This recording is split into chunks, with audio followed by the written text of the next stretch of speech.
Certainly, a painting can be beautiful, breathtaking, all by itself. I certainly have plenty of wonderful memories of watching Bob Ross do it in real time, just paint. And you're watching him, and you're like, oh my gosh, he just made a mistake. Of course, he never did make a mistake. It always worked out great. But you take that frame, or rather that painting from Bob Ross, and you put it in the right frame. Whew, now it becomes something that people have to stop and absolutely stare at. The painting itself didn't change, just the frame. Somehow, the experience, how we experience that painting, that image, that picture becomes completely different. And life works pretty much the same way. The frame that you're placing around the experiences of your life often determines the meaning that you give to those experiences, how you think about them, how you feel about them, how you look at something makes all the difference. And one of my favorite stories is that of the three stonecutters. No doubt you've heard me say it, but briefly, traveler was traveling along. She came upon a work site where there were three stonecutters working away, and she was curious as to what they were doing. So she walks up to the first stonecutter and she says, "Pardon me, can I ask you what you're doing?"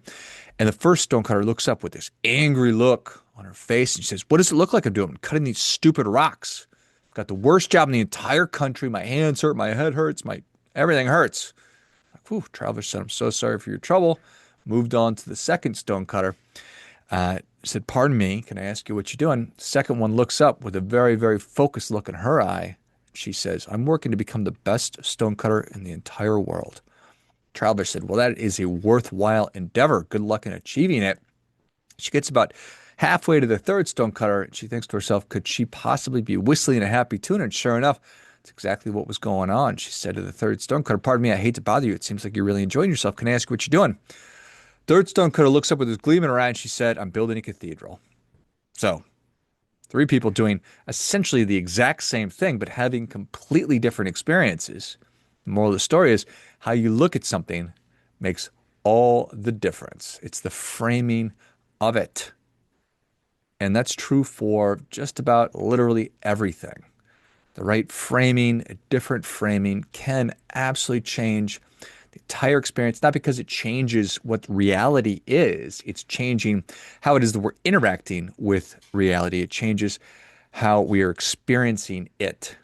So you think about an actual picture frame.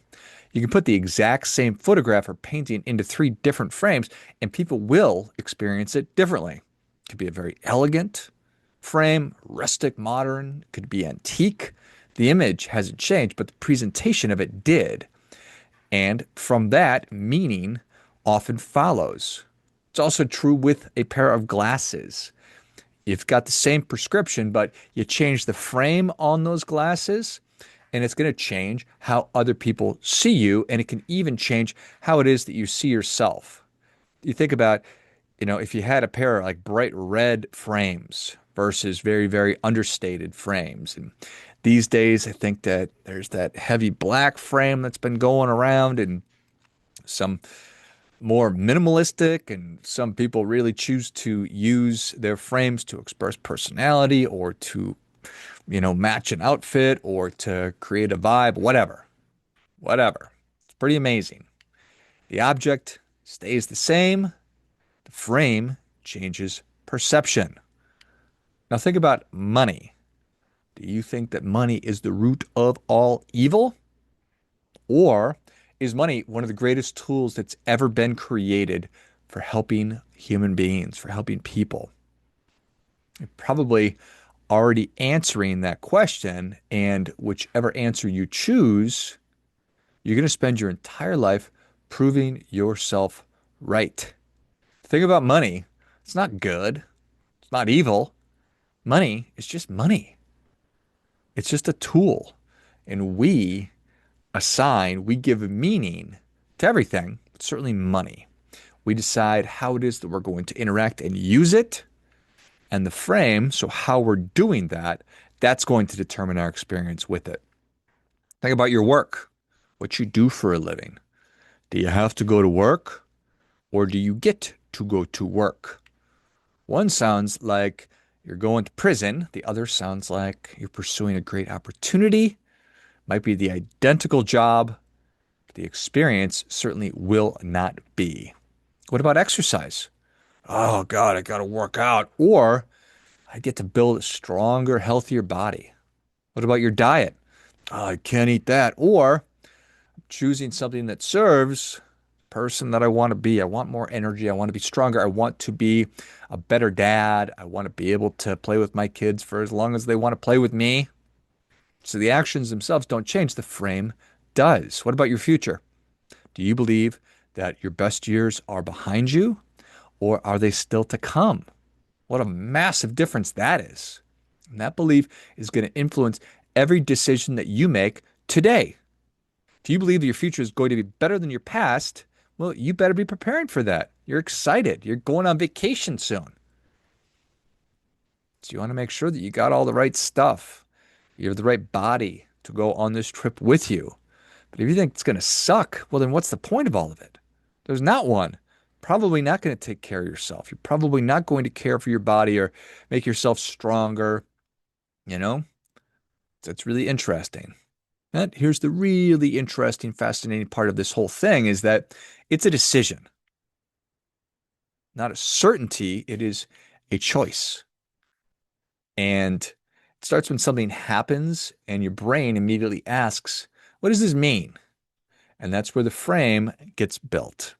Sometimes it's automatic, but sometimes it can be really, really intentional. And the problem is that too many of us are still looking at life through some frame that we were given, that we inherited, that got passed down. We're using the frame that our parents gave to us, or that teacher gave to you, your friends, your culture, the news gave to you. Whew, you're looking at, and me, we're all looking at events of the world through somebody else's frame. Have you ever seen one of those exercises where you can go and watch like a movie clip without any sound? So if it's a scary movie, but you can't hear anything, so you don't hear the music that's building up to something, or it's a very ominous dun dun dun dun dun dun dun dun. It's like I'm nervous just thinking about what's going to happen. I'm going to get eaten by a shark or something like that. But if there's not that frame around it to influence how I'm experiencing it, well, then it's totally different. So you past failures, disappointments that we had, relationships, and not to say that the frames that maybe we're still looking at, we're still using, that it's not useful because maybe they served us at one time, but so many of them just no longer serve us. And I'm not trying to tell you that I'm trying to pretend that a bad thing is a good thing because reality matters and we must interact with the world as it is, not as we want it to be. Reality is important. Pain is real. Loss is real. Failure is certainly real. So I'm not talking about denying reality. I'm talking about choosing the most useful interpretation that is available to you. The one that helps you keep moving. The one that helps you grow professionally, personally, emotionally, spiritually, psychologically, physically. The one that makes you a stronger version of you. So maybe the setback, it's actually some form of tuition that you're paying.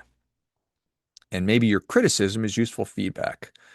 Maybe your obstacle is a form of training, and maybe your responsibility is actually an absolute privilege. Maybe what you are building is, in fact, a cathedral, and you're not just breaking rocks. Every day, life is handing us different events.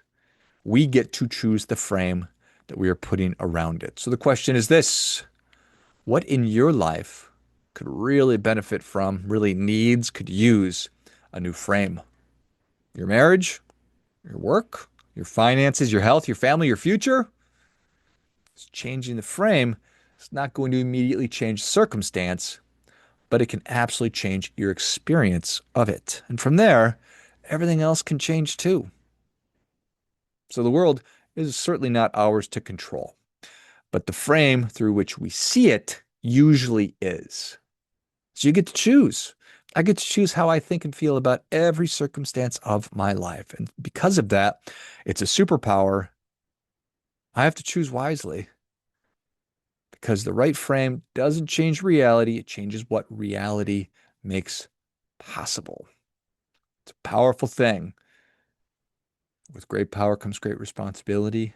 What we're really talking about, as always, is doing our part by doing our best.